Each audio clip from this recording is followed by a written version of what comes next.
ಎಲ್ಲರ ಕೊಡವನ್ನು ಒತ್ತಿಕೊಂಡು ಜನವಿಲ್ಲದ ಬಾವಿಗೆ ನೀರಿಗೆ ಹೋದಯ್ಯ. ಜನವಿಲ್ಲದ ಬಾವಿಗೆ ನೀರಿಗೆ ಹೋದಯ್ಯ. ಆ ಬಾವಿಯ ದಂಡೆ ಮೇಲೆ ಇಲ್ಲದ ಬೇವಿನ ಮರ ಹುಟ್ಟಿದಯ್ಯ.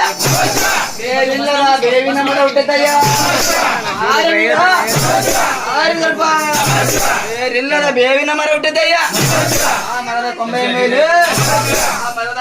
ಮೇಲೆ ಇಲ್ಲ